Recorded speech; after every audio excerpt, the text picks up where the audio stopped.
maybe I shouldn't say that, but I hope that my NIH sponsors will not listen to this. Almost everything that you do can induce such mutations as an artifact. I think in principle, almost all cells are naturally immortal. People who are now in their 70s, they can be in great health and they are still very productive. That was never the case. It was so, when in the old days, I mean, almost nobody survived until their 70s. And even if they did, they were not in very good shape, I can assure you that. Now some people are. Hello, everybody. Jan is a foremost expert on DNA aging and the cutting edge of innovation. If you ever wondered about the secrets of longevity or the mysteries behind DNA mutations, Jan unveils it all, taking us on a captivating journey from the forefront of AI advancements to the societal shifts in modern China. Whether you're a DNA aficionado or just intrigued by the wonders of science and aging, let's stay curious and learn on this episode of Learning with Lowell. What is the biggest contribution to science in relation to your work, in your opinion? Well, I can only, of course, give my opinion. When you would Yes. ask my colleagues, they may vehemently disagree and they may think it's not that important. But I worked my whole life on changes in DNA, so changes in the genetic material in the cells of our body, based on the hypothesis that such changes are more or less random. Some of them are deleterious and they cause aging. But the problem was that it was very difficult to measure. There were no good assays for that, and I think if somebody would mention my name in the context of, scientific accomplishments, I guess that's what it is, developing methods to actually detect these events, which are fairly rare and they're random. The genome is big. I mean, we have 2 times 3 billion base pairs.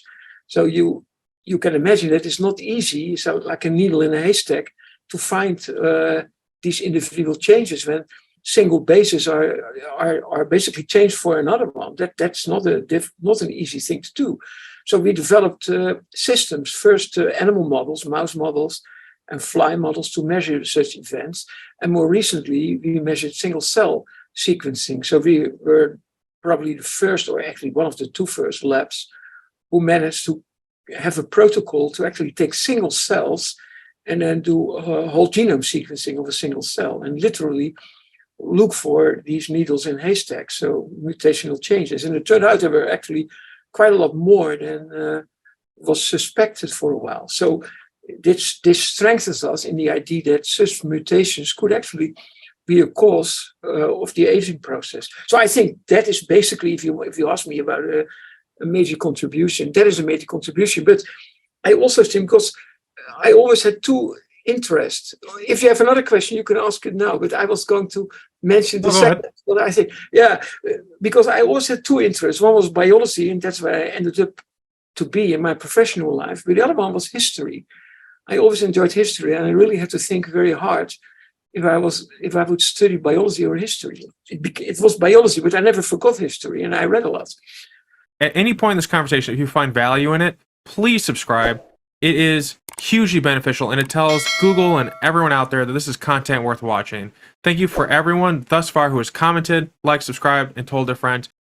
And I published a book in 2011, I think it was already. Time flies. And that was history, in a way, history of technology, history of science, because I realized at some point when I was in a plane, it was in 2017, I guess 2016, I can't remember it exactly. I was on a plane from the Netherlands, from Amsterdam to New York. And I was always thinking that science and technology went faster and faster and faster. I think most people would say that. Mm-hmm. And I was a strong believer in that. And then I realized suddenly I was in a plane. I was also in the same plane in 1983, my first trip to the United States. And it was really nothing different. It was still a Boeing 747, the same plane. Well, it was not exactly the same plane, but the exact same model, of course. And it wasn't there any earlier. It wasn't any more comfortable. And then I realized, wait a minute, is technology really increasing so fast? And then I started to study it. And my conclusion was that it stalled. It had stalled already starting in the 1970s. And then I started to study it. And for that purpose, you need to study history to look into how is technology arising? How do people make inventions? My conclusion was that you could see that more and more inventions were made over time. For a long time, you couldn't see much, but in the 19th century, you saw an enormous increase in the number of inventions per year, per 10 years. It doesn't matter how you calculate it. And that went on until probably around the 1960s or early 1970s. And then it stopped. People would argue, well, and how about the iPhone? That's what everybody told me. Everybody thought I was crazy when I first came up with it. My wife said, come on, you're crazy. Technology goes faster and faster. We all know that. Look at the iPhone. Actually, of the 10 people that I talked to, I think all 10 came up with the iPhone as an example. You can imagine smartphones that make an impression. And it's certainly extremely useful. But is a smartphone as useful as indoor plumbing? I mean, I don't think so. I would prefer to have indoor plumbing and be able to take a shower with clean water. In my opinion, those were the real important inventions. Think of electricity. If you have to choose between access to a smartphone or electricity, what would you take? My bet is if you would start to realize how you use this, it would be electricity. So those were far more important inventions. So I wrote that book, and I thought first, I just did it because I was stubborn. That was my opinion. And everybody said, no, it's impossible. So I had to prove that I was right. So I wrote that book.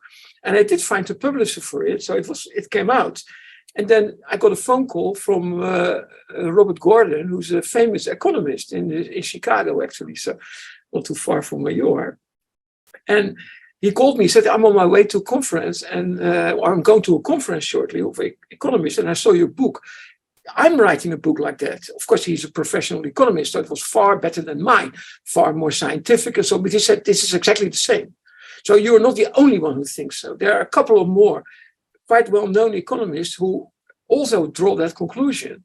And then they started to invite me for economics conferences, which is, I guess, interesting biology. So I really feel that is probably also an accomplishment that I'm pretty proud of. But again, maybe I'm always careful in drawing conclusions. I guess most scientists have that. So I wouldn't be surprised if somebody would correct me and say, no, you look at it from a completely different way. But still, it turned out to be an interesting observation, at least, that was shared by others. So those are the two things that I believe, you can call that an accomplishment. I don't know. Other people should, of course, decide that. But yeah. So do you consider now with like this AI machine learning wave to be innovation again? It's an excellent point. And that's also why I sort of came across maybe as a little bit hesitant, because again, I never thought I'm sort of like an oracle. So how can I know? I'm not even a professional economist, but I do believe that when you really study carefully, that even artificial intelligence, well, it's artificial, yes, but we all know it's really not intelligence, it's essentially the possibility to look at an enormous amount of data in a fairly short time. And that's only because of the increased power of chips. And we call that micro inventions, not the macro invention was the computer and the chip. But then to improve the chip, to make it more powerful, that's a matter of making very small improvements on it. But altogether, those small improvements, they add up, now they can etch that using UV. So the power of these computers became much bigger all the time. And that allowed what we now call artificial intelligence. But we should not confuse it with true intelligence. Simply the sheer power of those systems, the amount of data they can search through in a very short time, and that is data, of course, on our daily life, there's an enormous amount of facts. So normally you can imagine that when you can do that, it would come across as intelligent. But we sometimes forget it's not really intelligence. It's just simply making this kind of connections. I don't want to say that this is not an important accomplishment. I do believe it is. But I still don't really think it is a sign that our society is continuing on this enormous increase in inventions that were made in the 19th and early 20th century. I mean, look, for example, if you want to travel and want to buy a ticket from New York to Tokyo, it's still a very cumbersome trip. It takes equally long as in the 1960s. And it's very, very uncomfortable. I would say even more uncomfortable. So why didn't they started to work with hypersonic planes and make that trip in an hour? Is it really not possible to do that? That would have been a real important invention, in my opinion. Yeah, the ChatGPTs, all these things right now, I think they're just probability engines where they've taken what has currently been out there in the corpus of data that they build off of, and it's more like they have a segment, and based on the letter or word that they're at right now, what's the they have like a weighted probability of what the next word is most likely going to be, and then they put that in there. And so I think, like, when I look at it and I think of intelligence, it's like, I do see your point. It's more like it's a probabilistic machine, which is different than, you know, the ability to like reason and make judgment of the world around you. It is making judgment, but it's like the Chinese box philosophy, this philosophical problem where if you're in this box and someone like handed you a book and you have like no external stimuli, you probably know this, but for people who don't, and then you have so you have like a bunch of Chinese letters that come in, like basically letters that you don't understand, and then you have a transcription tool that says like for every, you know, cube you do this, for every triangle you do this, and then you output the result from this transcription tablet, but you don't understand anything. You're just, you know, compiling and putting it out there. That's kind of what AI and machine learning is doing right now, which is still very useful, that we can take all this information, synthesize it down, and make something useful from it.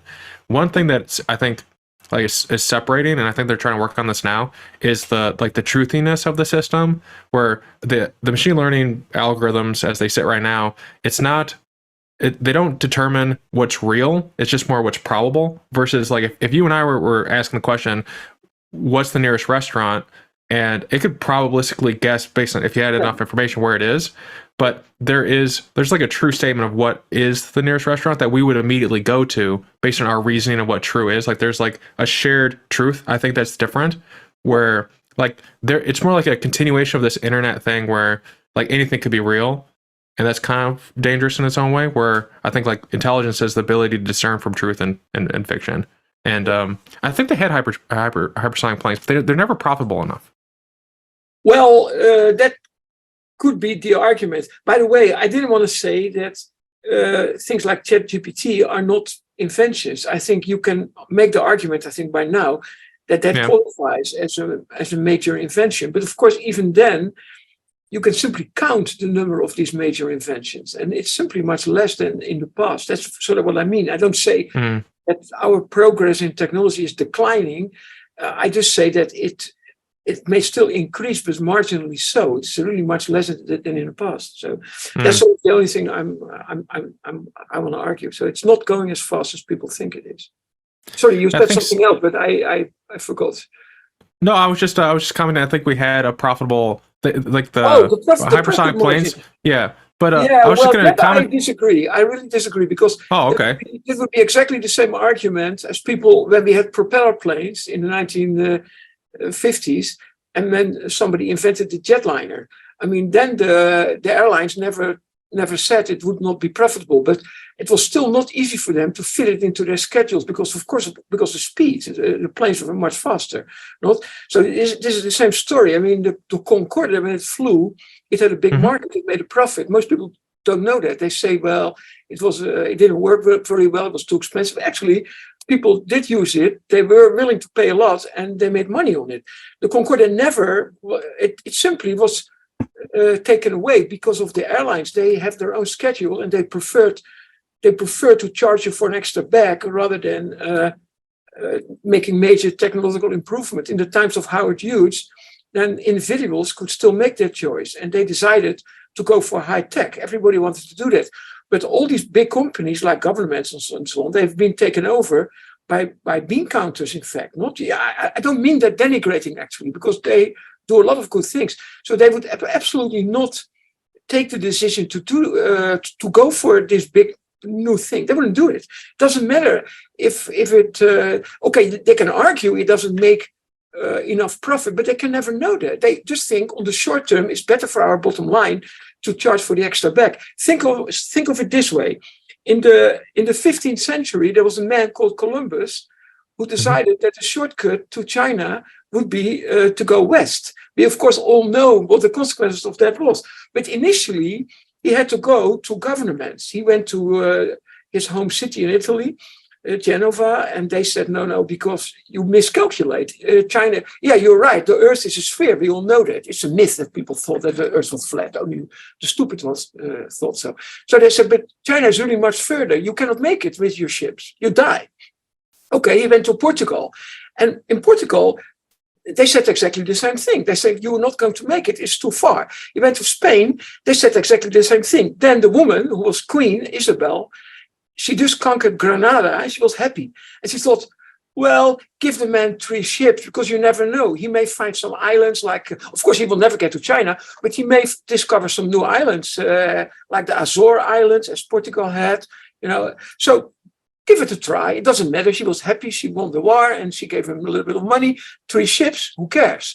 Okay, well, we know the consequences of that. That's not a scientific consequence. It's random. The guy was wrong. Obviously, he was wrong. But many scientists who are wrong when they have hypotheses and they think this is going that way. But if you fund them, doesn't need to be that much, like you give to Columbus.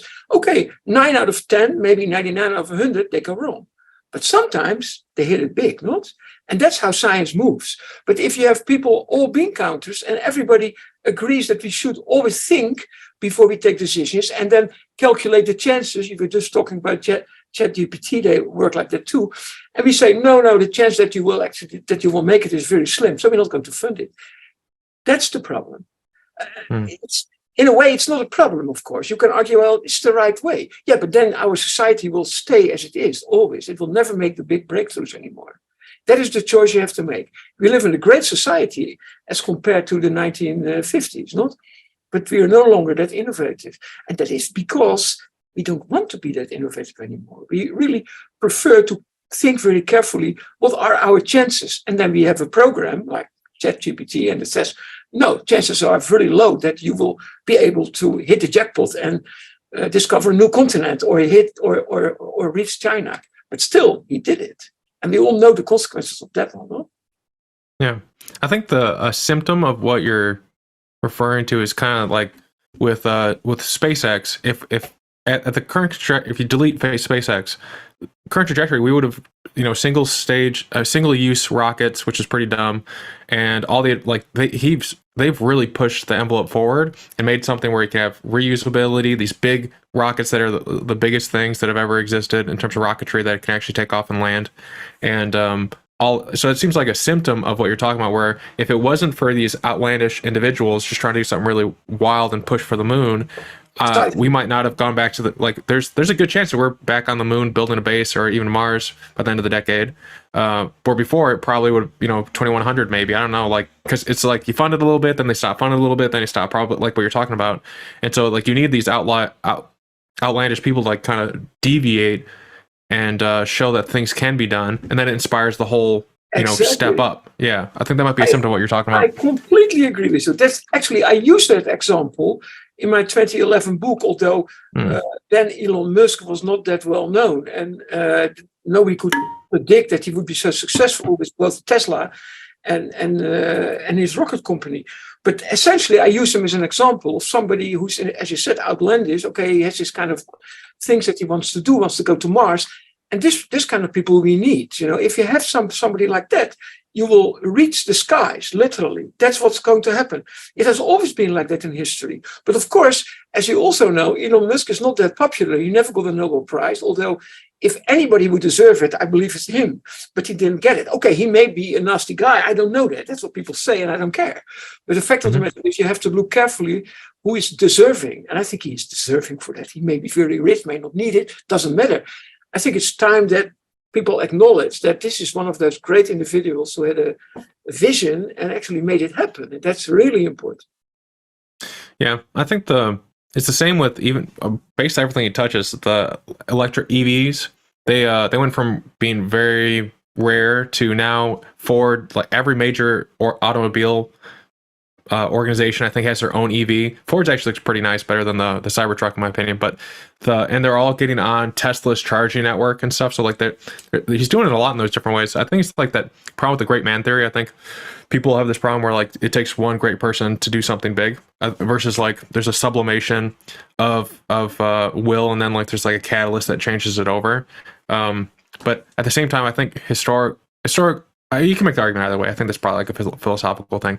But another thing is the Steve Wozniak, I think, was talking about this principle you're talking about, where he said that we're at a point where you can't build a whole phone, you can't innovate a whole new thing like you could in the 60s and 70s, because like when he was in the 60s and 70s, he knew the whole Apple II or Apple One, whichever one it was, like the Macintosh one, I forget the names, but he knew the whole thing, the circuitry, like he did the whole thing. Even the person who came and did like the fans or whatever, he understood what he was doing, so he could understand the whole part because it was simple enough and yet had the big impact of something new coming into the market, where now the people who make the apps on the phone don't understand like under the underlining, layers that get that to be rendered, the technology of it, what have you. It's that's why there's a lot of money in apps, I think, in general, because like everything's been abstracted to the point where you can just work on your 1% differentiation from you and a different company, and there's no one really building anything that can know how to build everything really completely like that anymore. I think another example, like we're going to keep like harping on Elon Musk because he does this principle very well, where even with his complex technology, he has this design principle where delete it, and if it still works as well, why did you have it? Like get rid of it. Because there's a lot of times like people add stuff and they don't realize why they're adding it, and even like he gives a bunch of examples of this. But like the system for the biggest rocket's actually really simple, and even his new plants to make electric cars, they're getting it so simple where they can basically like mold it all in like one mold, like an entire car chassis, where before I had like all these different little parts that you had to do. So it sounds like Steve Wozniak is kind of saying something similar to you, where things have gotten really complicated and it's gotten in the way of like these big things that can be built. And then Elon Musk's way to, like, my guess is to get around that fact, to start doing big innovation, is he's taken complexity and synthesized it down really simply, and design wise just kept deleting things so you could innovate largely on it. I think it's like it's just my thought on what we're talking about, but what if the reason that we don't innovate as much as we used to is because there's so much complexity you can't see the forest for the trees anymore. Yeah, absolutely.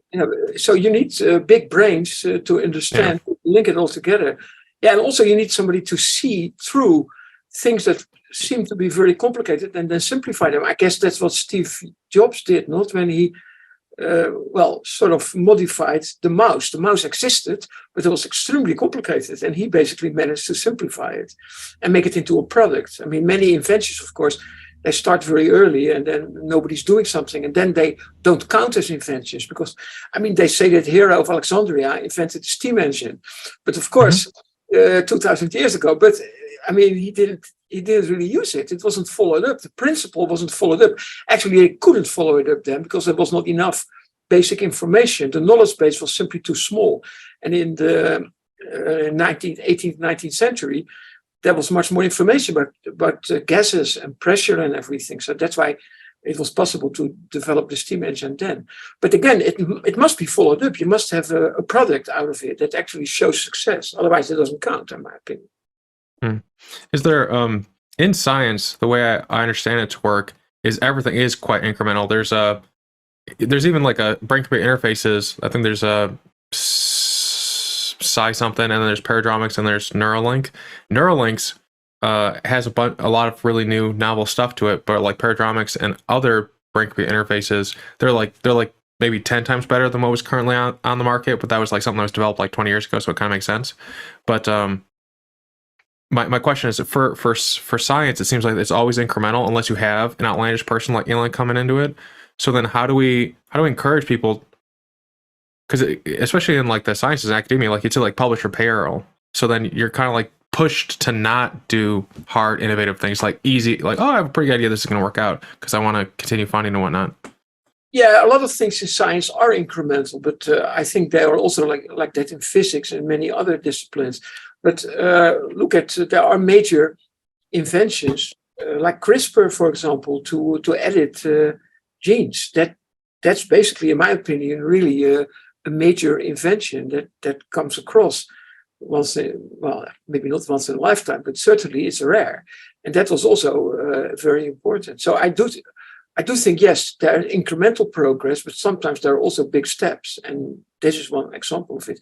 It would be sort of the same, I guess, in the topic I'm working on in aging, when you would be able to come up with a principle or some invention maybe or discovery, that would really allow you to increase the lifespan of an animal species. That would be such an accomplishment, but it has, of course, never happened. Yeah. If you could take all the incremental, if you knew you were going to have guaranteed funding for the next 10 years, how would that change the way you would approach science in your lab? Sorry, say that again. If you knew funding was taken care of for the next 10 years, how would that change the way you'd approach your science projects, research? Strange enough, I don't think it would change a lot. I mean, I've never had, since I came to the United States, I never had reason to complain about my funding. So I think it's not really my funding that is the limiting factor here. Maybe I shouldn't say that, but I hope that my NIH sponsors will not listen to this. But yeah, I mean, it's a matter of you need to have good people who and you need a little bit of luck also, and you need to continue to hammer on it. I guess that's sort of the idea. So then you are going to make progress. But I do know what I want to do. I don't think when somebody would donate me money for doing work for 10 years, well, I can come up with something. It's not a problem, of course, but it would be something that I'm doing already anyway. I always had problems in saying, okay, now somebody will give you whatever X $million, but you have to come up with something different. Well, I don't want to come up with something different. I work my whole life on the same thing, and it's not there yet. It's really complicated thing. So I want to continue working on that. It sounded like a minute ago that if one way to throttle it up would be adding more great people to the mix. Are there people then that you're missing that you don't have, either expertise or otherwise?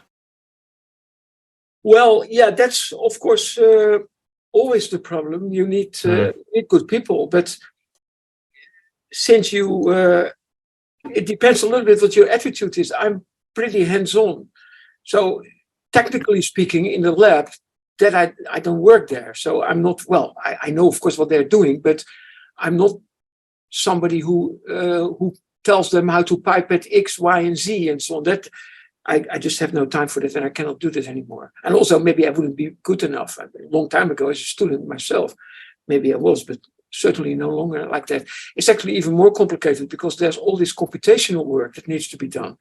We call it bioinformatics.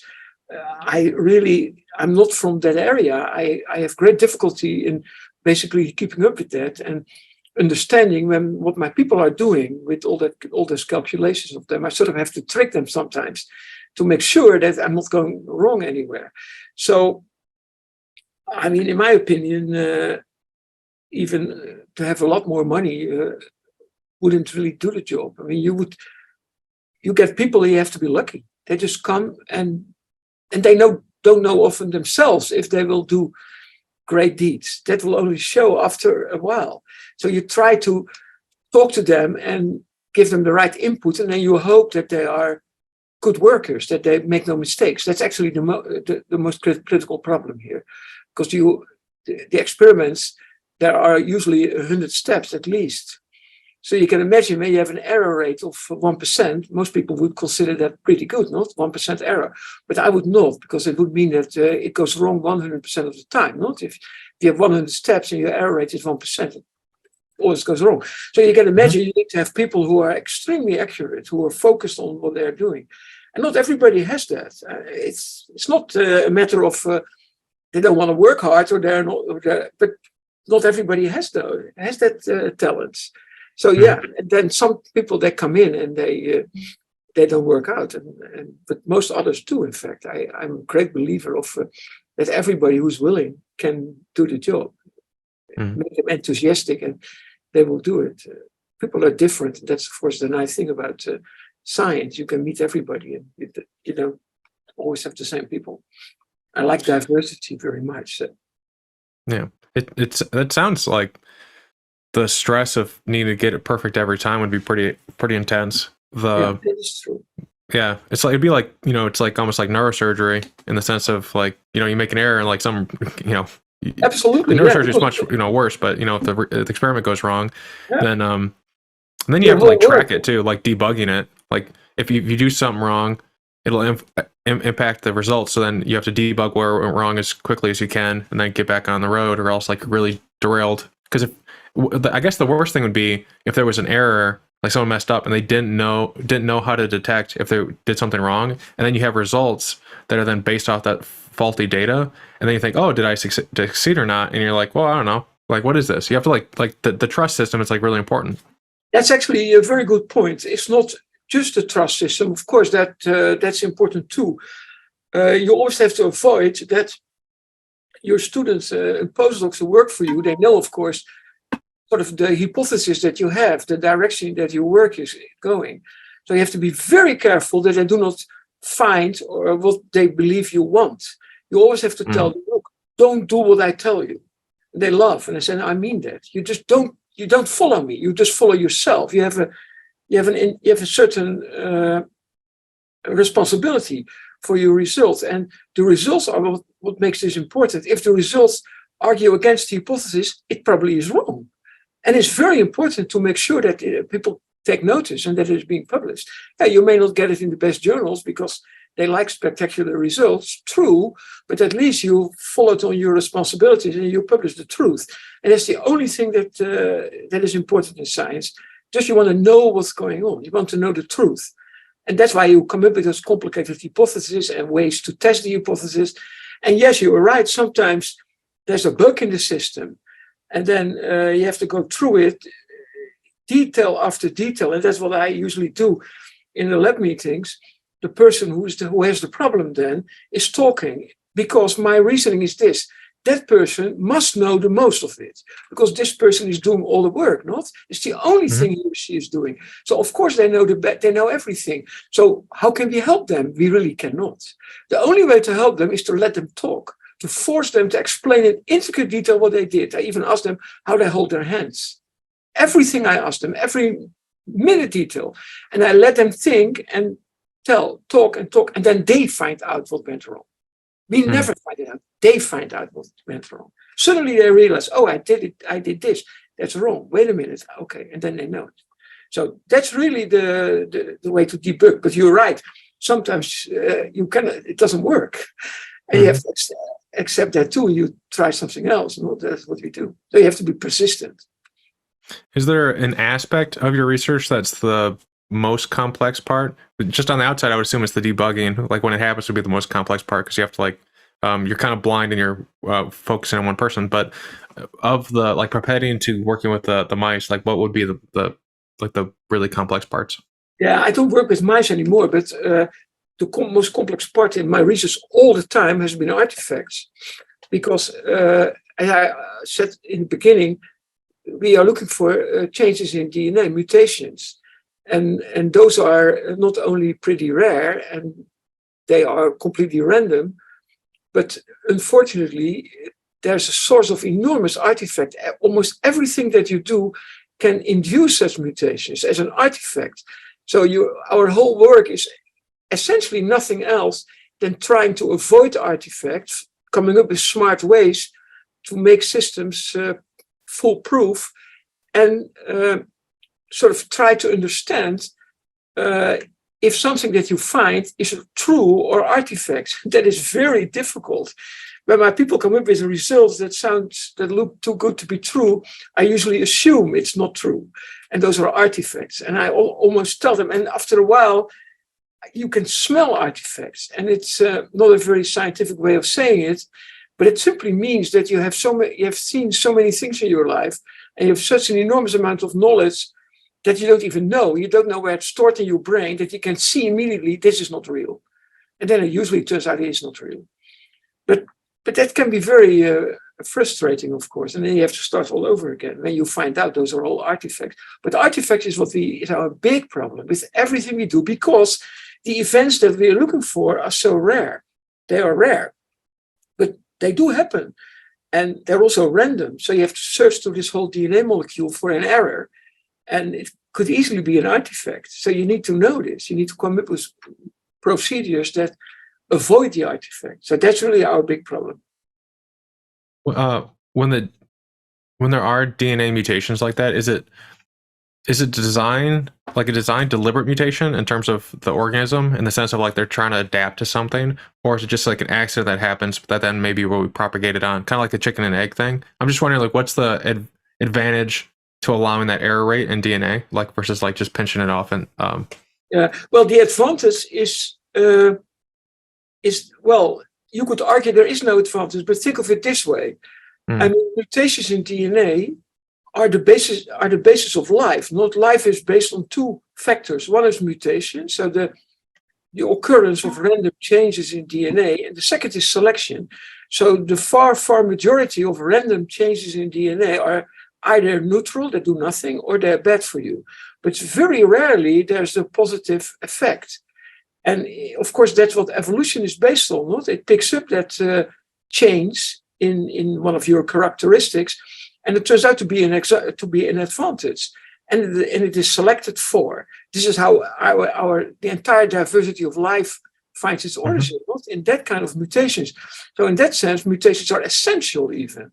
So, but we are multicellular. We are not single cellular organisms. We have multiple somatic cells and we have germ cells. So our germ cells, of course, when there's a mutation in the germ cells, it shows up in the entire organism, in all somatic cells. And then suddenly your child has maybe blue eyes rather than brown eyes, whatever.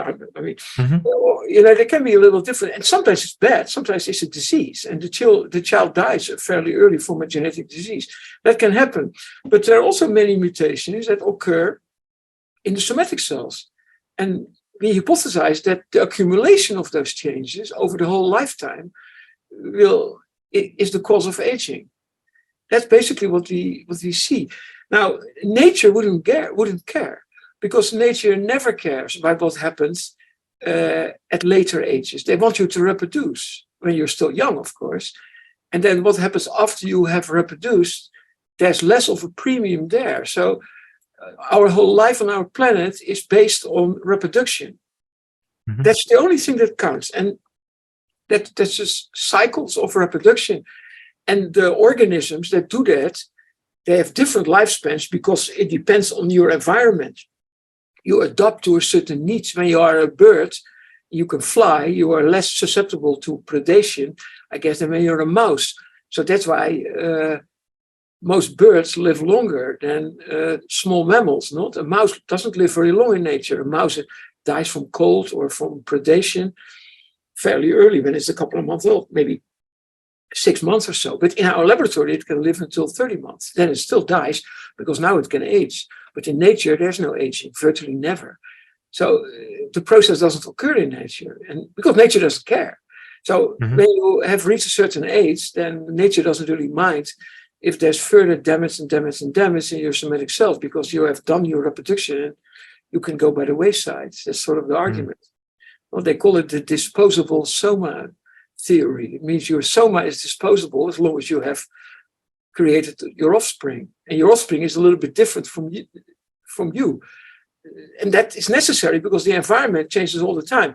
So when there are big environmental changes, maybe almost every individual of a species may die, except a few that happen to have the right mutations. It's a completely random process, but they happen to be there. So they survive and they create new offspring who also have that mutation.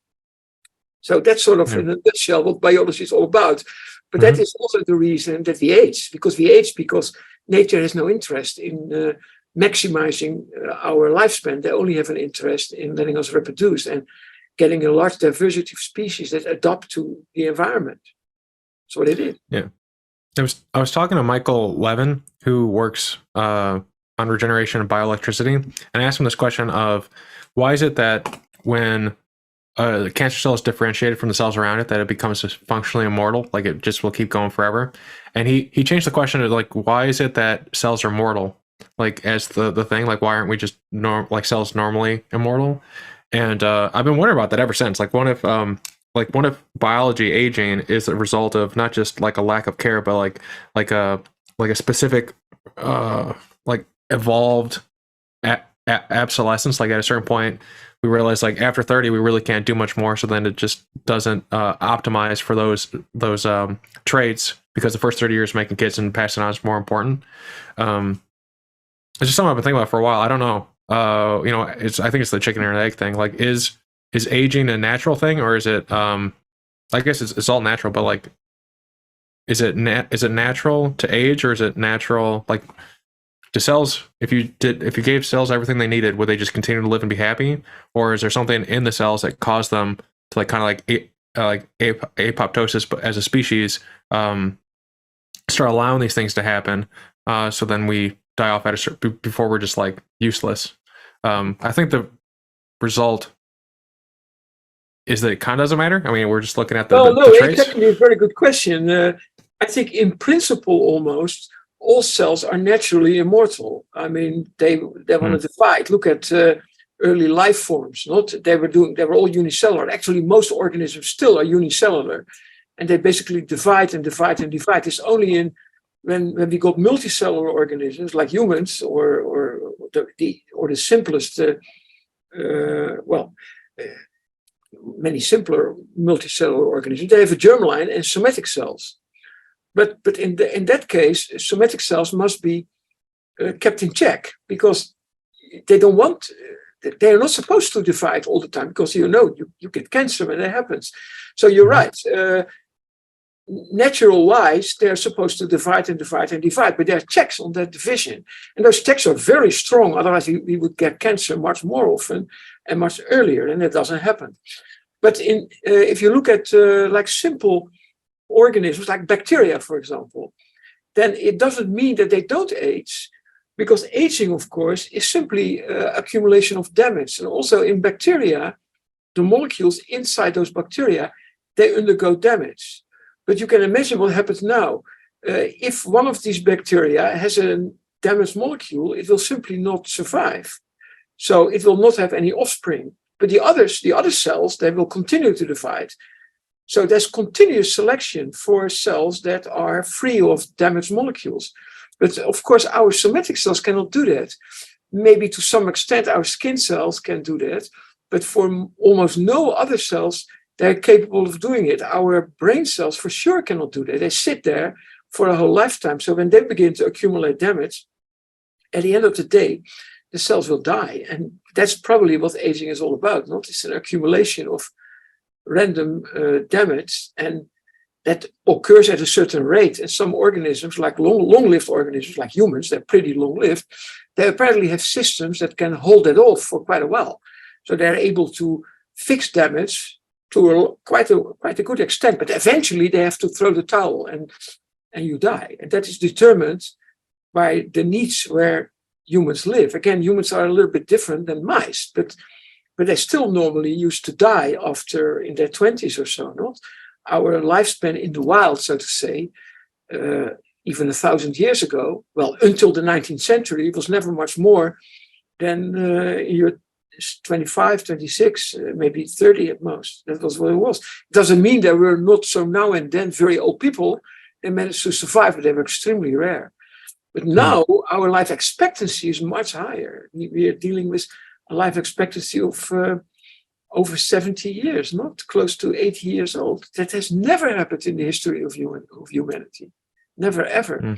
So it's only because we have become smart to influence our environment. And we are no longer going quickly down the wayside. Nature doesn't care. I mean, again, you've done your reproduction and you're going to be killed by some accident or a predator or a war, whatever it is that happens, or infectious diseases. But once we manage to control all that, we notice that still we are not immortal, apparently, because we still die. And progress at that level has sort of stopped almost. There's no longer any benefit from trying to develop even more antibiotics or so, because we already have done everything that we can to stop that killing that happened. That humans were killed by either violence or infections, easily to get an infection of dirty water. Now we have clean water, and no longer that much violence. We still complain about it, but overall we made enormous improvements. I mean, the conditions, the human condition has improved so dramatically everywhere in the world. But that is what it is. It's over now. We cannot. I mean, to make that breakthrough, we have to change something very intrinsic in our species, in the human species. We have to begin to change the way we live, the way our genes work. And we don't know enough how to do that. I don't say that it will never happen. I cannot say that, of course. since I'm a scientist, I know that there can be quite dramatic developments suddenly, and it turns out that everybody who made predictions were wrong.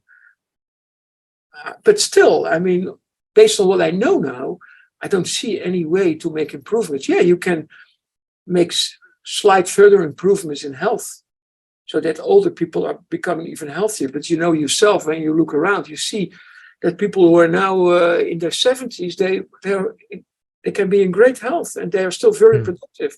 That was never the case. It was so, when in the old days, I mean, almost nobody survived until their 70s.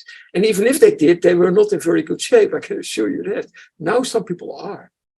Mm-hmm. So,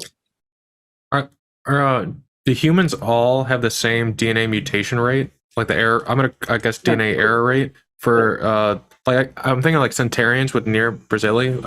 Excellent question. We don't know. We are actually studying that because we published a paper recently together with another group at the Sanger Institute in England, where we compared different animal species with different lifespans. Like a mouse lives only 3 years maximally, but a naked mole rat, for example, can live 10 times that lifespan. It's about the same size as a mouse. It looks the same as a mouse. It's also a rodent, but it's still interesting. So we showed, when we measured the frequency of these mutational events, exactly as you suggest, we showed that it went, there was a much higher rate of change in the mouse than in the naked mole rat, or in the human for that matter. And the English group, they showed they did many more species than we did. They show exactly the same thing. So yes, the short-lived species, their cells are subject to a higher rate of errors than the cells from the long-lived species. But again, that's not a proof that that is the cause of the aging process. Just it could be the other way around. Not? It could be that there are other mechanisms that underlie that lifespan difference that automatically also influence the mutation rate. We don't really know that, but that's definitely something we are very interested in, and we're studying that now in more detail.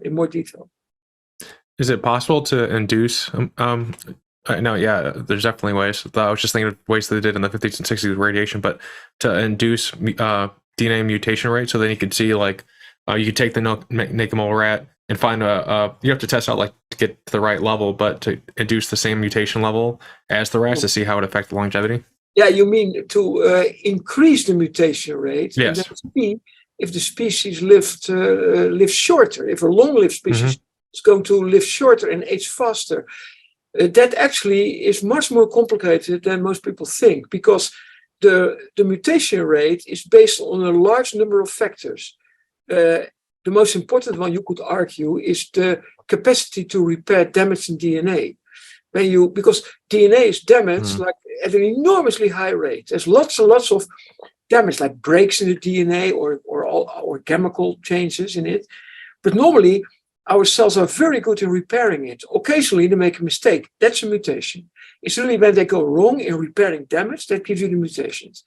But you could argue, well, maybe we can make a defect in a repair system. This has been done. And then in many cases, the animals do age faster. It looks like they age faster. We've seen that in a mouse. My colleagues in the Netherlands, we collaborate very closely. We have a big NIH project together. They done that. They made multiple changes in these DNA repair enzymes, and then they noticed indeed that the mouse now is no longer aging normally, but much faster. We see what we generally assume are symptoms of aging appearing much earlier, but it's not an exact copy of aging. So you don't really expect it either, because mutation rate is not really determined by one repair system. There are multiple repair systems. So how to make them all work a little bit less accurate, I do not know that. Nobody really knows that. So it's very difficult to actually do that. It seems like a simple experiment, and it's not. But it is something that we are now trying to approach, albeit in a little different way, because we found out that the germ cells, they are much better in maintaining the integrity of the genome. Germ cells are very good at that. The mutation frequency in germ cells is actually very low. So it seems like very peculiar, but it's not, of course. Think about it. Your germline, they have to, in a way, be immortal, not? They have to give rise to new organisms all the time. So so they cannot have a very high mutation rate, and it's low.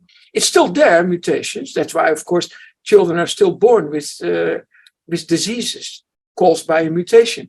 But it's clearly much better than the somatic cells, as we demonstrated, probably a factor of 10 to 100. Now, recent research from others, our collaborators in Germany, have shown that actually that is deliberate. There is apparently a system that tones down your repair capacity in your somatic cells. So once the germ cells have given rise to the new organisms, repair is becoming less. It's a whole complex system that's doing that. Why would that happen? Well, apparently there is a selective advantage in doing that, because when you don't need a very good repair system, you shouldn't have it because it costs something, not? There's an energetic cost. And why would you spend the effort on it? So evolution decided, when I use the word decision, it seems like evolution is like thinking something. It's not. It's basically a matter of random mutations in these systems that then take care of lowering the repair capacity and therefore increasing the mutation rate. Apparently, there's an advantage in doing that. Otherwise, it wouldn't have happened. So there's an advantage. Probably what I just said, maybe you don't want to waste energy. If in some way it would be necessary to live very long, then obviously you will get it. That's why longer lived species apparently got a better DNA repair system than the shorter lived ones. That's how it goes. But this is all very intricate, and we do not really know exactly how it works, but we did make a lot of progress there over the last decades for sure. And I can really see that progress will increase. Another thing that's important also for in terms of therapeutics is that we also shown, and others also, that stem cells are better able to maintain their genome integrity. So their mutation frequency is also lower than normal somatic cells.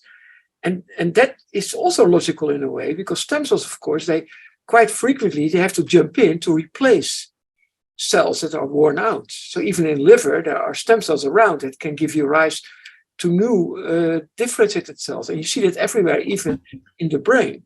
So you can imagine why these cells are equipped with better repair systems to keep loss of sequence integrity, as we say, at bay, to let cells stay around longer with fairly low numbers of mutations.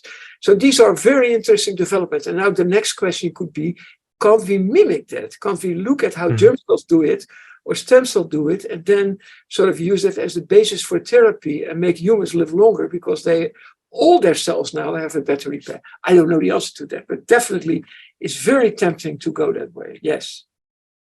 Will that be something you guys will do as a research question, or is that something you're going to partner with another research, like the Netherlands, like the group like that, to do that type of research? We have collaborations now everywhere. Group in Germany, group in the Netherlands, and of course in the United States we have multiple groups. One in California, as close as New Jersey and New York.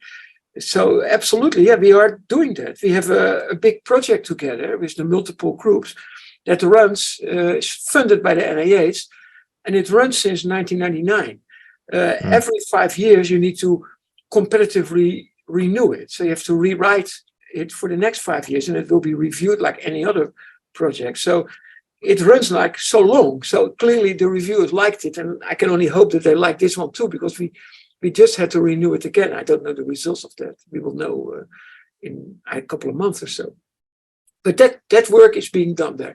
That's exactly the new areas of research that we plan to do, to look at germ cells, stem cells, and differentiated cells, to look at these differences, to understand why they are different, and to see if we can basically do something about the repair, the DNA repair capacity in these cells. Can we make differentiated cells mimic the germline better? Will that be possible? It may not be possible, of course. There is a reason that evolution decided they shouldn't have such a high repair capacity, and I don't know what that reason is. I just mentioned something in terms of energetics. There may be a price to be paid, but we don't know what that price is, so we need to study it. It's very basic research, and that's why I just said it looks now, in my opinion, that we will never be able to bring lifespan of the human species to much more than what it is now. It's now probably like 115. Can we bring it to 150 or to 200? At the moment, I say no, it's impossible. There's clear evidence that there is a limit, and we've reached the limit. But who knows when we come up with a breakthrough invention there? So here you can see that although I seem to be pessimistic about our prospects, I'm really not. I'm just realistic, and I do want to make the breakthrough inventions and bring us there. Yeah. What do you think the end result? I look at things in a decade because that's how long it takes things to go from idea to market. If you were doing like clinical trials and what have you, what do you think will be the end result after 10 more years, like end of 2030, with your research? Well, I hope that over the next 5 to 10 years, we will have made inroads in better understanding what I just mentioned, these differences between germ cells and stem cells and normal somatic cells, to understand better how that works. I can absolutely not predict if something more will result from that. Will we be able now to show maybe in some other organisms, you can do experiments with short-lived organisms to see if you can make improvements. That is a possibility, but that's why we included this time for the first time worms who live only short, like a week, 2 weeks or so. So we can basically very quickly see if there's an effect of an intervention. So that's why we do that. But I can absolutely not predict if we will be able to do that in 10 years. I cannot tell you if we could make such a breakthrough in 10 years or in 20 or in 100. It could be in 5 years, it could be in 100, it could be never. I just don't know. Can't give you the answer. Yeah. Do you think with the research you're doing that people might be able to make like a diagnostics to understand error rates, like either for early detection of cancer or I guess like epigenetic clocks, maybe, like to refine those? Excellent question. That's an excellent question. That's precisely what we are trying to do as a spin-off. We're trying to see if we can measure mutation frequency, mutation burden of your somatic cells, even see if we can measure in some way, if we treat cells, if we take blood cells, for example, do a treatment with a particular mutagen and see how many mutations you induce. And it could be that in cells from some people, we induce many more mutations than in others. And they may actually, therefore, be more susceptible to cancer. That's very reasonable to make that suggestion. We got some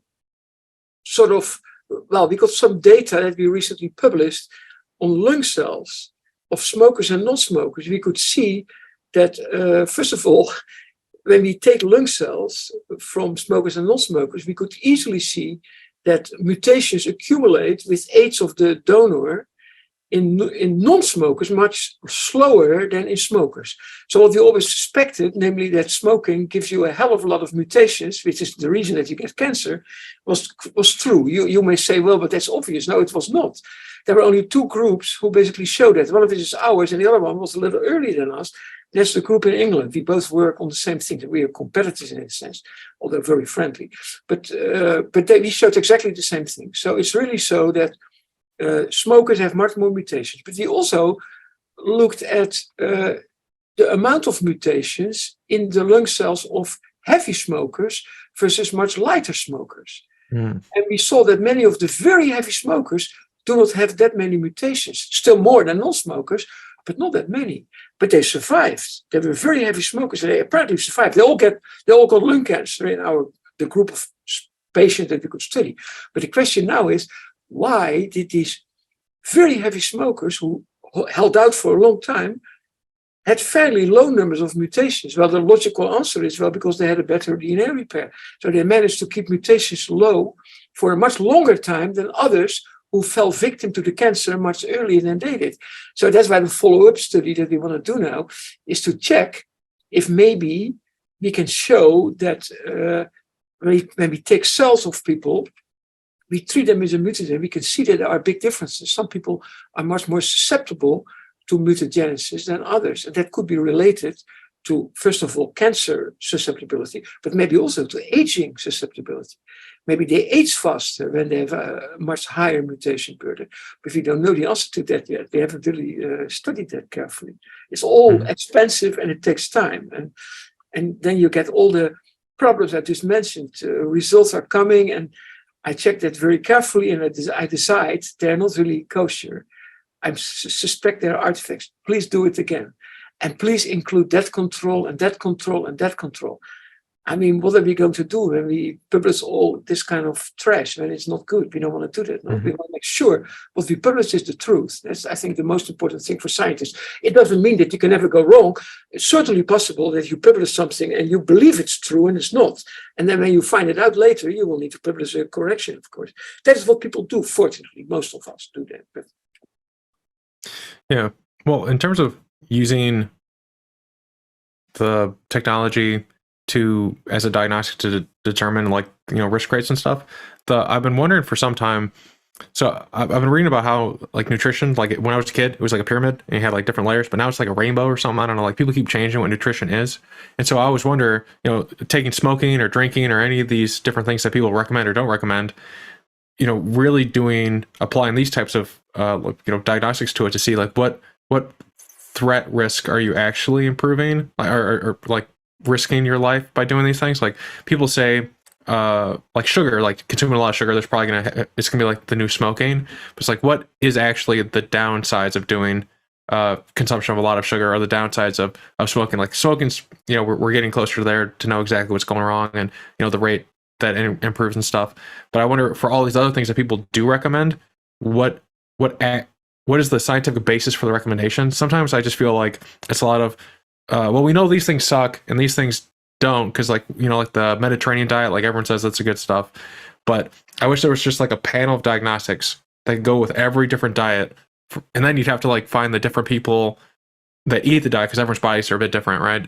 Even though we're all kind of homogenous as a species, because we don't have that much genetic differentiation. I think it's because like there was not, like, we kept almost getting wiped out for like famines and stuff, and then we kept building up from there, and that's why there's not that much genetic difference between people. But compared to like other species that were more diverse and what have you. But this is a separate comment. I always wonder, how can we better know what's actually good for us to eat to improve our health spans, just have the best maximized life, versus just like what's kind of like, sometimes it feels like a wives' tale. Like I've talked to like several nutritionists, and like everyone it's kind of like they all have their different opinion on what you should be doing.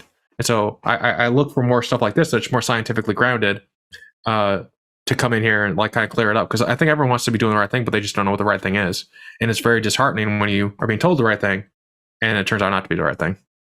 Yeah, well, I can see your dilemma to some extent. This is mine also. I still think that the effects of, well, maybe I shouldn't say that, but to some extent you can imagine that these effects cannot be large, not? I mean, some humans have survived unbelievably bad conditions. Think of concentration camp survivors. Yeah. And they still manage to get very, very old. Of course, you will never be able to do a study, although they did that in mice, for example. They fed mice what they call a Western diet, and then they compared that with mice getting a normal healthy diet. And it's pretty clear there are differences in the lifespan and in the health span between the two groups. So clear, that's the case. But that's pretty bad, no? What they feed these mice is not really good. So it will be the same as if humans only eat sort of French fries or so, no? But overall, my feeling is that all these specific diets, I'm not a believer in it. I believe the effects of that is marginal. It's the same story about alcohol. Not some people say, yeah, you should drink 2 glasses of alcohol, that's good for you. And others say, no, all alcohol is bad for you. Look, I mean, I think it's all marginal, and you will never know, because how would you know if you live a couple of weeks longer, but then you had to miss a good glass of wine? It doesn't sound to me like a good life. And we already have hit the jackpot in a sense. All humans, when you stick to some reasonable advice, you go to the doctor frequently, you have a normal diet, you eat a salad occasionally, not only bad food, you don't drink yourself into a stupor, or at least not that often, you don't smoke. Smoking is bad, that's obvious, no? I think there's not a hell of a lot to gain from it. That's my opinion. I think people who make claims about all these components, I think you're in the margin there. It's really not a big deal, actually. I'm more interested in a real basic breakthrough. Can we really make humans live significantly longer, at least by a decade or more, by doing something? And I'm afraid diet is not doing the job. Actually, I'm pretty sure it doesn't. I really think we have to look into very basic molecular and physiological processes and try to modify those, make them really different from what they are in humans. So make a human no longer a real human, but really change the species as such. It sounds like a little scary, but that is exactly, I think, what you have to do. People sometimes wonder, they say, well, why can't humans live like a bowhead whale? Not a bowhead whale lives 200 years. Well, if you really want that, you have to become a bowhead whale, I guess. But still, there may be a lot we can learn from bowhead whale molecules, molecular processes, and maybe we can use some of it to make some breakthroughs and really make us live much longer. But I have no idea what the price is that we have to pay for that. So that if you start to change such very basic fundamental processes of humanity, I don't know what the consequences of that is. So that's why even if we would reach that, if our research would eventually suggest that we can go there, I think then we have to really talk to other people about the ethics of it. That becomes very important. But I can assure you we have not reached that stage yet. Mm. I don't remember the book, but it's a science fiction book. And I guess he was like the villain guy. I was trying to do something weird. It was probably like the Expanse or something with the protomolecule. But they were saying that like humans aren't really natural anymore because evolution isn't really happening to the level that it was happening in other species. Like if you're born with an illness, like we have all these technology to help you, support you. So like the normal evolutionary process, which is still happening, we're having mutations and stuff. But like as a species, we're not really changing all that much. We're all kind of like being locked in time.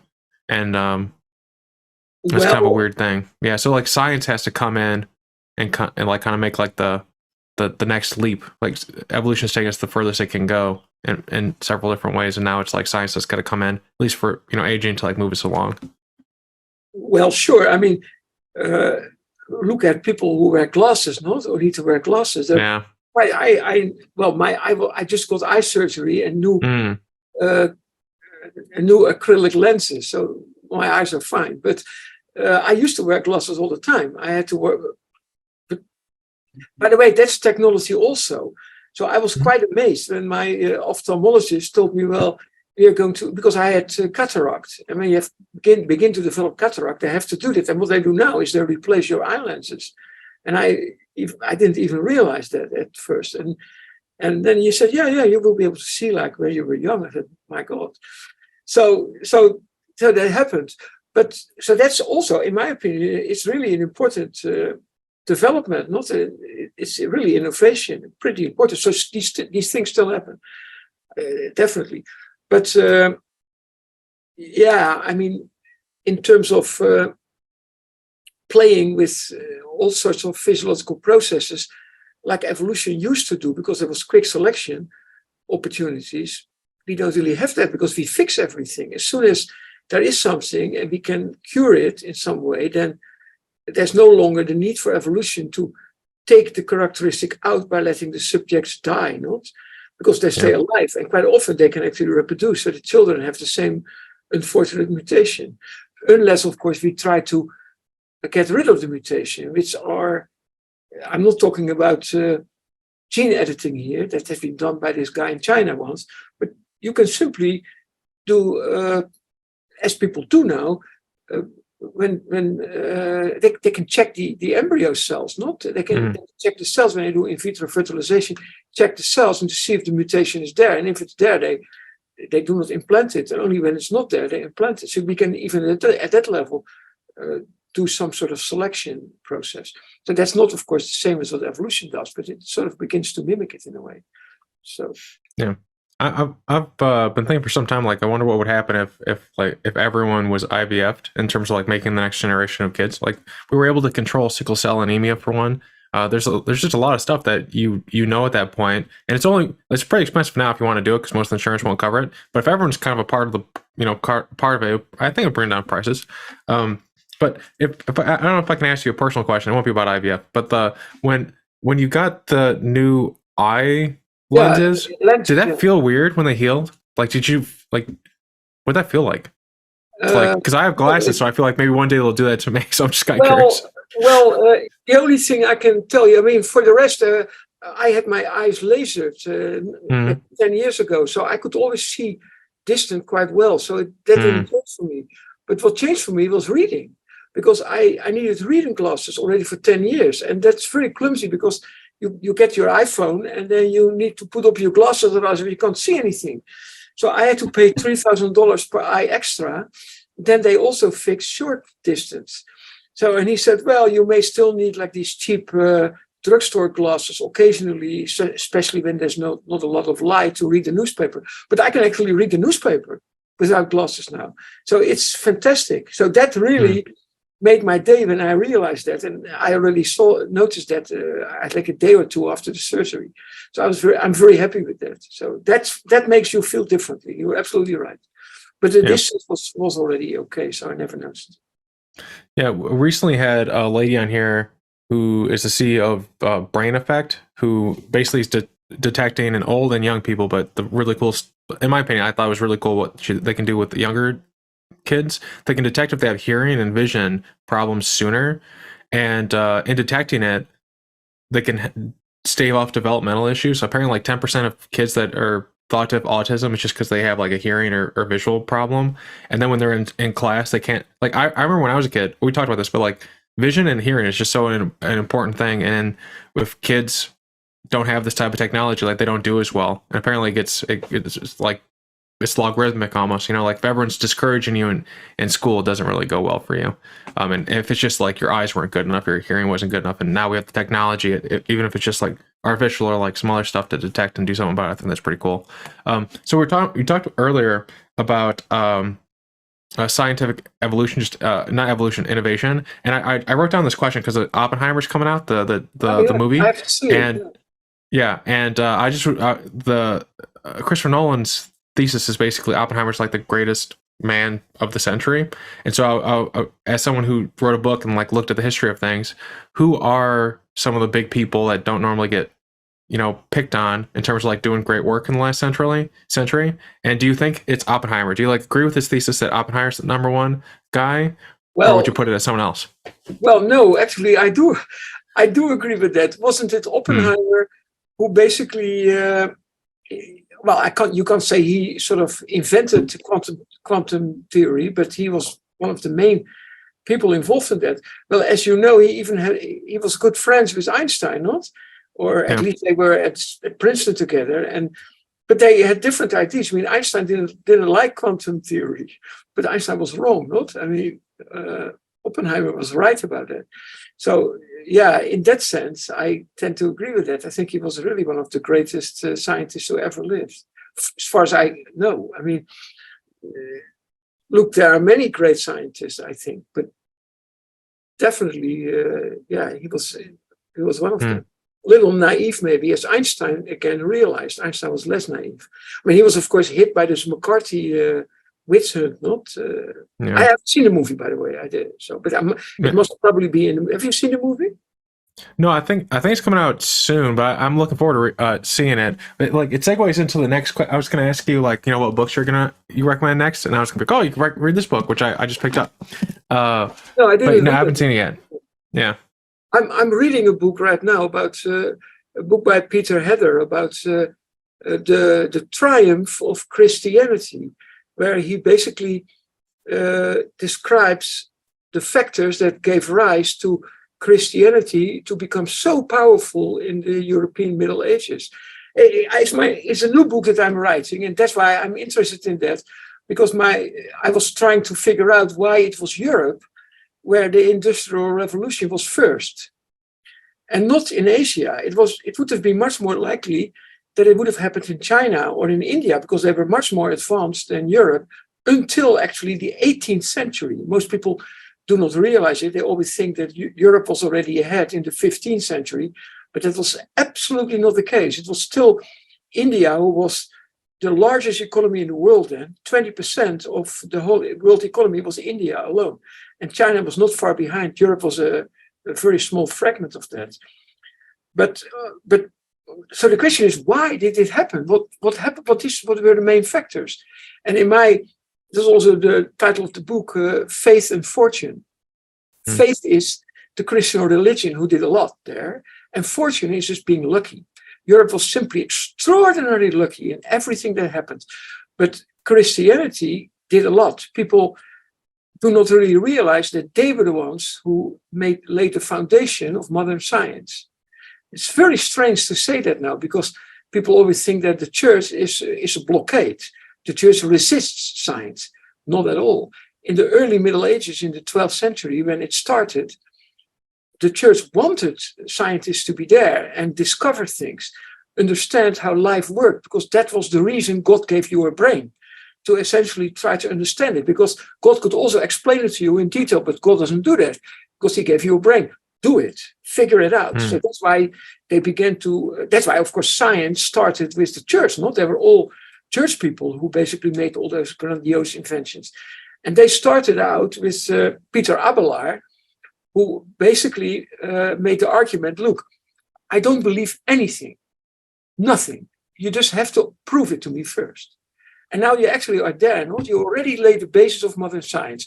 That was really not the case with science in India and science in China. It was only the case in the early Middle Ages, where people like Abelard, not the only one, came up with this. They made it clear, you really have to prove something. You cannot really take anything for granted.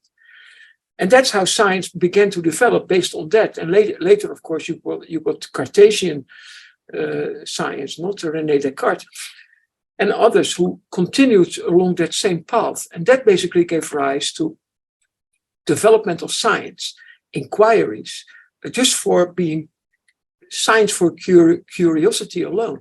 And you could see that there was this burst in the 17th century. So science was available. There was a big body of knowledge available to Europeans. It had no influence until the beginning of the 19th century on industrial processes, but then it was there when they needed it. I just mentioned the steam engine. They could never have developed a practical steam engine without this body of knowledge that was collected over time by people who simply collected it because they were curious. And they could do it because of the iron laws of science. They knew how to practice science because they learned this from their predecessors, who learned it from their predecessors, who learned it from people like Peter Abelard. And they knew already, no, we don't believe anything. We just have to prove it first. We set an hypothesis, and now we try to test it, and then we can reject it or not. That's sort of the argument, no? But that was unique for Europe. But nobody noticed it initially. It seemed like something that happened, but nobody cared. Until there was an enormous influx of money from India mainly. Of course, the British, they stole about anything you can imagine from India. Not India was 20% of the world economy then, now it's only 1 or 2%. So the British stole everything. I don't say that because I want to say the British are bad. The Indians would have done the same thing, the other way around. Humans are humans, they're everywhere. But the British happened to be in their position to conquer India, which was basically sheer luck that they managed to do that. If you really look at it carefully, it was luck. It shouldn't have happened, it happened. But the same is true for the enormous power of the Christian church in the Middle Ages. It shouldn't have been there. It was basically went against all odds. But they did manage to do it. So you would say, okay, people seem to think it was natural that the Catholic Church was so powerful in the Middle Ages. It was not. The power was normally, as you could imagine, where it was at a king or an emperor, not in the European Middle Ages. Why not? Because there was no longer a powerful single emperor. Not. It was spread out the power. And the church, they managed to find a way to dominate the hearts and soul of the people. So the church could even tell an emperor, kneel in the snow for me. You do what I tell you, because otherwise you will have no afterlife. And they did it. They obeyed them. So the whole European world obeyed the church in Rome. That's why they could do all these things like developing science. Well, there are too many factors. I'm not going to lecture for ages, but that's sort of the argument. There are many individual factors that did the job. The church was a major one, but there were a number of others as well. And they all managed to come together to meet each other at the right time, early 19th century. And then you saw this explosion of inventions and this explosion of economic growth. Economic growth was always very low, like 1% or so. And suddenly you saw it take off dramatically. That happened nowhere else than in Europe. And I tried to collect evidence that all those factors together, they basically, they lightened it up. Then suddenly you saw that explosion. But again, that book has not been published yet. So it's... Yeah. Well, it sounds interesting. I definitely read it when it comes out. What were the scientific institutions of India? I only know the West, really, when it comes to scientific institutions. What was the, leading up to 18th century, what was India's and China's scientific institutions? India was mostly mathematics, which reached Europe through the Arabs, in fact. And like, for example, the number 0, as far as I know, was an Indian invention. China has done quite a lot more. Fairly simple things as... like they already had big steel factories already in the 2nd century or so.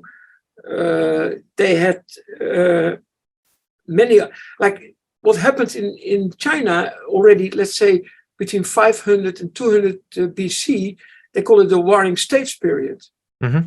And there were like 5, eventually, first you had a lot of states, hundreds or so, but then you ended up with 5 powerful ones, and they fought each other to the death, and eventually there was only one. During that enormous war, they invented everything, from the crossbow to advanced agricultural methods, because they needed to feed these huge armies of theirs. And you can see that they made many, many inventions that eventually ended up in the West. They just came there. The way to harness a horse, for example, the Chinese found it out how to do that in an efficient way, so that the horse could actually pull big loads. The Romans didn't understand that. So horses in the Roman times, they were pulling a cart based on their neck, so it inhibited the way they were breathing, so they could never pull a lot. But Europe took over the invention in China, and they began to improve agriculture. But there were many inventions made in China. Actually, most of them. There was a famous British historian, I believe, in the 19th century. Well, I blank on his name now. But he made an enormous book, multiple parts, of all the inventions ever made in China. But again, those were fairly practical inventions. There was no logical science in China compared to what was developed in the European Middle Ages. Well, I wonder if it was a lot of people consider the 7 Years' War, the French and Indian War, to be the first real world war because it spanned the globe, as one of the reasons that technology, like it's like the Warring States region war. I think in population is probably equivalent to that. No, you're right. Actually, historians made comparisons between that Warring States period and the European period, between maybe the 17th century and the 20th century. They compared that to the Warring States period in China, because that was the same thing, not a fight to the death for hegemony. It depended who would ended up number one. I mean, Napoleon made a bid, Hitler made a bid, and others in between. So it was a continuous struggle for who would be dominant. So it was very similar to China. And of course, that did give rise to multiple inventions, as this kind of things usually do, not? I mean, yeah, that's definitely the case. But it's not the only factor. It was definitely one of them. This fierce competition between European states, definitely, yeah. When will the book come out? Is there like a place to stay up to date? In January, I promised them to give them the final book before the end of the year. Well, I will keep you informed if you send me an email. I will. Oh, sweet, yeah. No, I'm always looking for books like this. Well, it's different perspectives. I just recently was reading a book called The Dawn of Everything or whatever. It's about I wasn't a fan of it. I actually returned the book, but the basic premise was that the modern world, most people think of it as like Hobbesian or Rousseauian in terms of like how the past was. Like, it was egalitarian, or was it like authoritarian in terms of like how people structure themselves, socially. And it just spent like 800 pages. I don't even know how many pages, just arguing that point over and over again. And I didn't like that, but I like this. Like, that sounds more constructive. Because they just like, it was like every fourth word was just like Rousseau and Hobbes. I'm a big fan of like nonfiction that gives me a different perspective on understanding something. Like Kissinger's Diplomacy, where it talks about like how the social order, like that's really interesting because like, oh, I've never thought of like everything came from like Westphalia in like the 1840s or whatever, like the whole structure of like the modern world. Like that's pretty interesting. So this sounds kind of like that, like, but for technology. Yeah, I didn't read Kissinger's last book, but I read his book on China and a couple of his other books. And what's the name? Not Mishima. What's the Japanese? I blank on his name now. Who wrote these beautiful books on how states were formed in the past? So Westphalia, for example, is of course a major landmark there. I mean, so I can see your point. I like those kind of books also. Yeah, I'll keep an eye out for anyone listening in if they have any recommendations for either of us on this topic, because you never know what you don't know, which is half the fun of like talking in a way that other people can listen in. Well, what you just told me about Rousseau, of course, he fantasized about the original humans, that they were living in peace and they were so nice. But of course, we all know now it was the opposite, not? In the old days, the real old days I'm talking about, they were all killing each other like massively. The amount of blood was the highest then. Even the 20th century, with all its wars and destruction, was still peaceful as compared to totally uncivilized people in New Guinea. Now I guess they are no longer there, but in the 100 years ago, there were still these tribes in New Guinea who cut off heads and collected them, and they were automatically went out for war every season, like the Romans did in a long time ago. So those were really bloody times as compared to even the 20th century. So you can imagine things only improve. People do not want to see that, but since the state came along, organized it, whether you're talking about a dictatorship, which of course, firstly, 99% of our times we lived under dictatorships, of course. So they were actually quite peaceful. The Roman Empire was peaceful, but it was a dictatorship, of course. It was a military dictatorship. But it was probably the longest period of peace humanity in that part of the world ever experienced. So, yeah, it's... Yeah. There was... I think in the book, they don't talk about this in the book. This is just a general idea I have. So there's it's not Hammurabi's code, where it's like, if you do this, you lose a foot, you do X, Y, and Z, like they're like these roles. Sometimes I feel like people don't realize that, like, the ability to lock someone up in jail and, say like, hey, that's your punishment, as to be your punishment, really requires a modern state, because you have to have such an abundance where someone stealing from you doesn't cause you to lose your family or your complete livelihood. In the olden days, someone steals cabbage from you, it's like, oh, who cares? So why would you do that, right? But back then, it means that you can't feed yourself, and your farm might go destitute, and that means like it's a terrible thing. I think when I look at the past, it was bloody because there was not that many, like, you do not have the structures for rules and peace to really reign because of how chaotic it was. There wasn't like a lot of people. They didn't all really have like the same ideas on how to do things. There was a lot of like synthesis that needed to happen over the years for us to come to a place where people felt like there was enough abundance for people to be, I would say, a little bit more generous in their like punishments, as one example of it. And so I imagine it's the same way. It's like for any other thing, it's like you really can't have anything other than like authoritarianism going on when you're starving. Like when there's a lot of like these Native American bands that would go from some parts of the season doing agriculture, and then the other parts of the season go out hunting. And so when they were doing the hunting, they had authoritarian, like one leader doing it. But then during egalitarian times, they were ruled by chiefs, but they were kind of picked based on who did the best job during the hunting. So it's kind of, in a way, it's not egalitarian, but it's a little bit more like democratic, I think. Like you become more liberal. The more liberal means like freedoms and stuff. I don't know if like people have different views of what liberal means nowadays, but in terms of freedoms, based on like the abundance of society, I think. Yeah, the original tribal structure of society, you're right. I mean, that came close to true democracy, I guess. But although it was still the strongest male who basically were leading the tribe, I guess. And they tended to fight among each other also quite a lot. So it was still pretty bloody situation, I would say.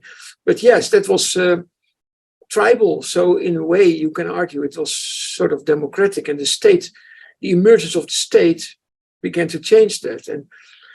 But overall, I think the state has done a lot of good. I mean, now there's a discussion now, not? I mean, are states good or bad? A lot of people, especially the more right-wing ones, they are vehemently against the state.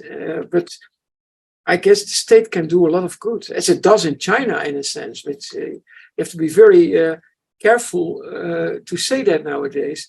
But China is doing a great job, and it all comes from the Central Communist Party. I have to say, I probably wouldn't want to live there, because I'm not the type who wants to be told what books to read. It's not doesn't appeal to me, and that's also something that the state is doing. But overall, the state controls everything, and they control it quite well. I mean, children are educated in a quite pleasant way. They are learned not only to do their homework, because when they don't do it, they feel a responsibility to their peers, and of course their teachers and their parents. And it seems that here we have sort of lost that a little bit. And to some extent, it's also because there's chaos. I guess in the Chinese educational system, it's not there. They have strict rules and they obey it. And I don't think they become so much worse of it, because I have a lot of students there, and they're pretty smart and very nice. I can see that. So, of course, it could. China has its awful history. Not we know how bad things were under Mao. Thus far, they have not repeated that mistake, which they easily could have done. Not look at the Soviet Union when it collapsed, and Russia came out with all the other countries, and Russia was a chaos. I mean, it tried to implement democracy and capitalism immediately, and we've seen what happened there. Not good. So that's, of course, what the Chinese say all the time. They say we did it much better because we kept our party. But, we are living not there. We're living here. We have a different history. So we would not be able to, we don't like it. We couldn't live there. That's what I tell them when I have discussions with them. I say, look, that's your system. You have a different history than I have. I'm used to be free and can look at all books, read all books there's no censorship. I can go to all websites I want to do. I was in my apartment in Shanghai last week still. I looked at CNN. They have CNN. And then they mentioned, okay, the next is about Hong Kong. The word Hong Kong, and it becomes black. I mean, that's what I call censorship. Well, it's not something that appeals to me, but I do recognize that they have done a hell of a lot of good things for their population in a very short time. Also, I like Chinese history. The culture is very interesting to me. I don't know if I could visit, because it sounds like a scary place. Like there's a lot of like bad things that happen, and so I'm glad that it works out for you. I don't know, but I hear like. In 2019, I've been there almost for the whole year, but I couldn't go back. But now I went back for the first time, and it's still very pleasant. It's a pleasant country. I mean, it's not, and of course it improved so enormously. I mean, most people now, they live a good life. They are wealthy. The children, the current generation, is completely different. They never experienced Mao and the chaos that of the Cultural Revolution. There's a new generation, so they know only their smartphones, and they can order and buy whatever they like, and they see this enormous wealth, and it's all clean and beautiful subway trains and high-speed railway, and everything is all taken care of. So that's what they are used to. So they cannot understand why America is angry with us. They say that they cannot understand that we are nice people. Look at us. I said, but it's a little more complicated than that. But it's sort of. Yeah. So you can go. I can tell you that. I don't think. Okay, good. Yeah. Well, I hear reports that they, if you're like politically not aligned with the main party, those people there's like these giant farms where they'll like harvest your organs. Like these are like the news reporters have gone in and found these like medical centers where they just like forcibly harvest people's organs and give it to other people. And so I don't want people to steal my organs. So that's my. Well, look, I mean, it didn't happen to you, so I know. So that's good. I'll stay wherever you stayed. It didn't happen to me, but there are, of course, stories, but to some extent, just like bogeyman stories. But look, the fairly recent history of China, and then you're going like back for half a century ago, the last days of Mao were not pleasant. And I do believe that they had things like that they took organs from prisoners, for example, in camps. Why not? I mean, they did these things. But I don't think they do that now. I mean, look, you can never say no, not? I mean, now there are still stories that horrible things happen in China. How would I be able to say no about it? I don't know. Of course, they wouldn't tell me that, no? I was in Xinjiang in the West, the Uyghur province. It looked fairly good to me. It looked like the Chinese government pumped enormous amount of money in there to give them beautiful airports and train systems and subway systems, and people were happy and they were eating well in restaurants. But of course, they would never take me to concentration camps where they put people who are against the regime. I wouldn't know that. I would only find that out probably when they would decide they should arrest me for some reason. So, and then I would probably say, oh, why was I so stupid to ever go there? I wouldn't know. I cannot tell you one or the other. I can only tell you that I thought it was a rather pleasant experience, and I never noticed a single thing of an authoritarian state. I mean, there were red traffic lights, and I'm used to jaywalking in New York, and I didn't see a reason to change my habits in China. But many Chinese do that too. And there were police officers, and I never really saw them making a big deal out of it. I never saw any unpleasant situation. People were just seemed to be living their lives and seemed to be pretty happy. Well, that's good to hear, because with the news you only hear the bad stuff. I'm glad that people can live and have happy lives. That is what my Chinese postdocs say. They say that yes, they always complain about CNN. They call it fake news, undoubtedly because of Donald Trump. But they say that because they say they always show bad things about China. Why don't they say the good things? There are many good things. They never say it. Well, I don't know.